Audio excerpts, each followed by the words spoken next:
1, 2, 3, 4. I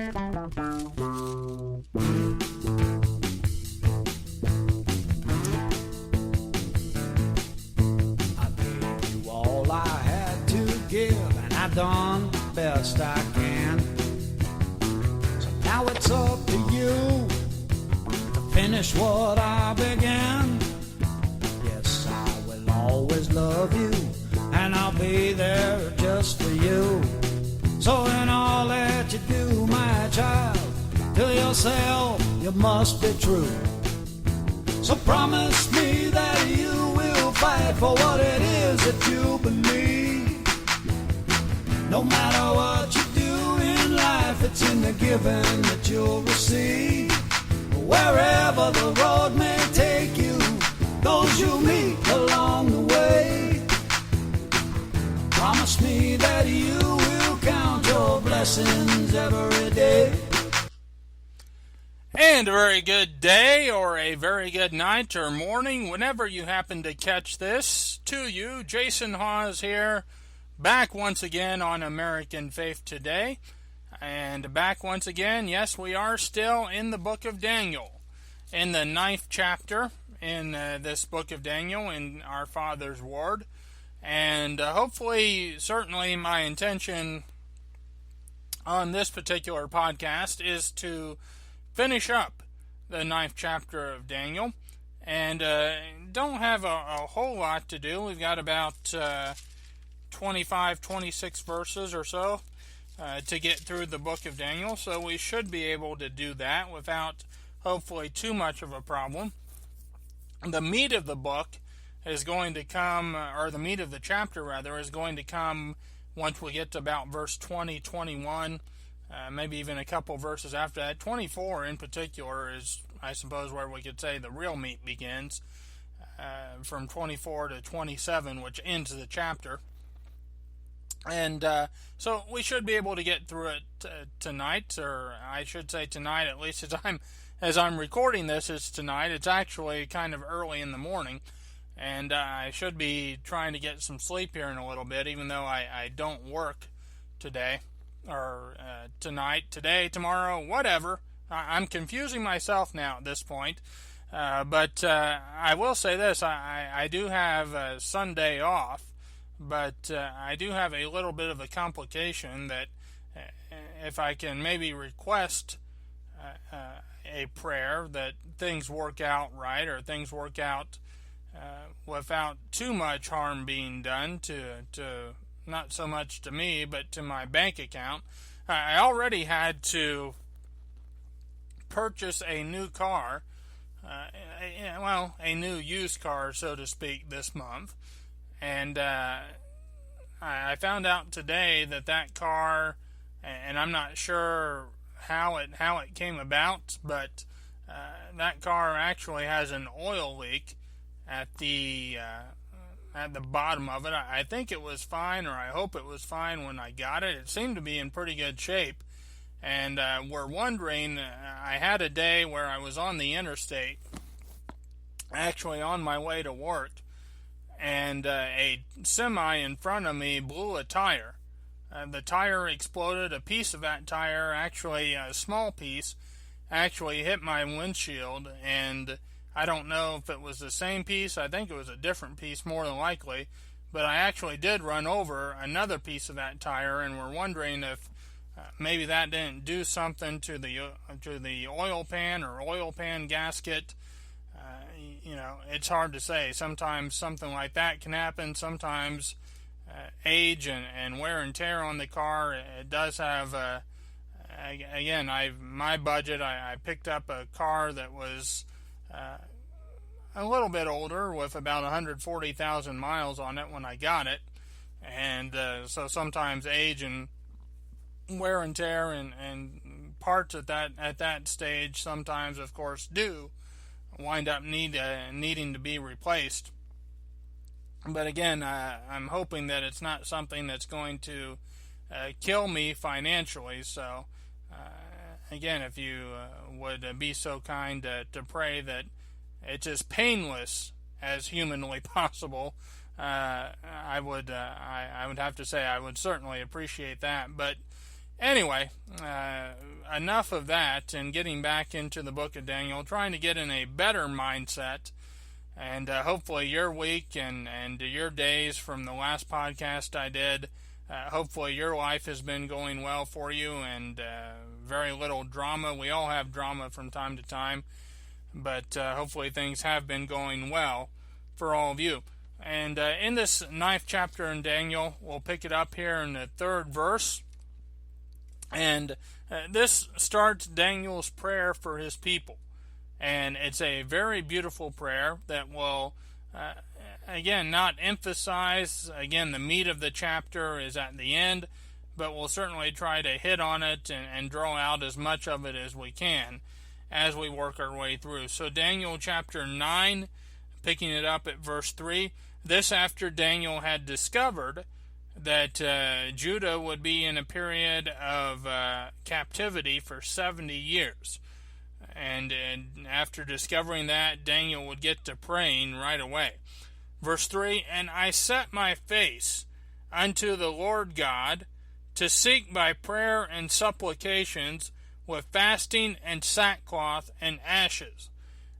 Again, Daniel understanding that he had just come across something that was quite serious, that his people were in for a time of correction, and as a result, he's going to get into a time and a period of prayer, of repentance, and of asking for mercy and forgiveness, even as they have been corrected and have been chastised and punished for having gone astray. Verse 4, and I prayed unto the Lord my God, and made my confession, and said, O Lord, the great and dreadful God, keeping the covenant and mercy to them that love him, and to them that keep his commandments. And obviously we have a very important qualifier and a very important condition here. God did make a covenant. Obviously, he made a covenant with Israel. He made a covenant with the children of, the offspring of, the descendants of Jacob or Israel. He made a covenant, obviously, originally with Abraham, and being the God of Abraham, Isaac, and Jacob. And that was a covenant that he made. That was a covenant that was still in place at Daniel's time. That's a covenant that's still in place at our time. And it's a covenant that God will keep on his end. He will always be faithful with his part of the covenant. But in terms of us, we also have to be faithful with our part of that covenant. And again, God will keep that covenant and show mercy. He will always keep the covenant, but he will show mercy and favor to those that love him and to those that keep his commandments. And again, that's a very important qualifier, a very important condition that we never want to forget and never want to overlook. Verse 5, we have sinned and have committed iniquity and have done wickedly and have rebelled, even by departing from thy precepts and from thy judgments. And here we have the acknowledgement, the admittance of sin, of going astray, of turning against the Father, of turning against our Father, of doing wickedly, of rebelling against him, and of departing from this word and from his commandments. Verse 6, neither have we hearkened unto thy servants the prophets, which spake in thy name to our kings, our princes, and our fathers, and to all the people of the land. And obviously, I'm reminded, and I probably should have done a little more investigation, because the location escapes me, although it's in the New Testament, but it's just something that came to mind too.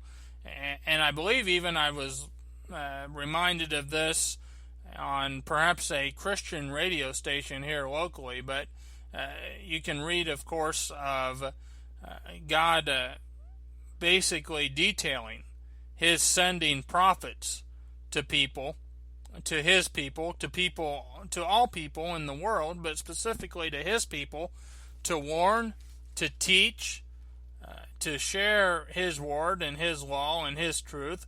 Well, did the people accept those prophets? No. They ignored them, they rebuked them, they even killed more than one of them. And then you get to the point in which God basically says, well, I will send my son, and they'll accept my son. And, of course, in the first advent, a lot of the world, most of the world, didn't accept the son. They killed the son. And, again, as it says, as it's written, the mindset being, well, this is the son. If we kill him, we'll get the inheritance. And with that, you get, unfortunately, a sense, again, of the mindset of people in this world, particularly the children of Satan in this world, which no doubt was their goal and was their objective, that if we kill the son, then we'll get the kingdom. Naturally, that's not going to work out for them, but that was, I think, safe to say, their objective and their motivation. And but anyway, Daniel acknowledging that you've sent the prophets, and we didn't hearken to them. You sent them to speak to all of us. We ignored them. Verse 7, O Lord, righteousness belongeth unto thee, but unto us confusion of faces, as at this day, to the men of Judah, and to the inhabitants of Jerusalem, and unto all Israel, that are near and that are far off, through all the countries whither thou hast driven them, because of their trespass that they have trespassed against thee. And here Daniel takes in the entire lot. And righteousness, of course, always belongs to our Father. He will always do that which is right. Confusion of faces basically means shame on our faces. And, shame for realizing that we haven't hearkened unto the prophets, that we haven't hearkened unto your word, and that we have done wickedly, and that we have done iniquity, and we have rebelled.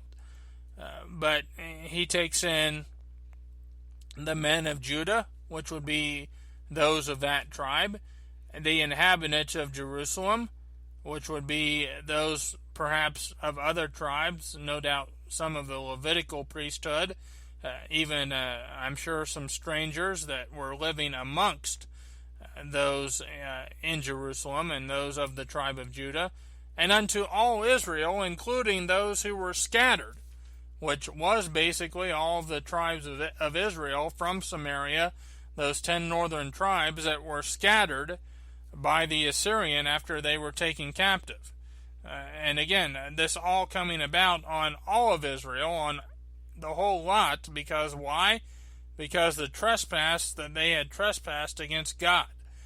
Verse 8, O Lord, to us belongeth confusion of face. Again mentioned here, to our kings, to our princes, and to our fathers, because we have sinned against thee. And, that will bring shame. Particularly when you realize that it's not God's will, it's not God's objective, it's not something that God feels like is fun to do, to correct his children and to punish his children. And so therefore, when we go wrong and when we do sin, it does bring shame.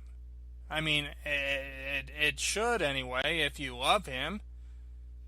It should bring shame to you to have fallen short, to have gone against him. Verse 9, to the Lord our God belong mercies and forgivenesses, though we have rebelled against him. And again, that's what he wants to do. That's what he wants to do for a nation, for our nation, for the United States. That's what he wants to do for individuals, that Though we fall short, though we rebel against him even, which is a little worse than just falling short, once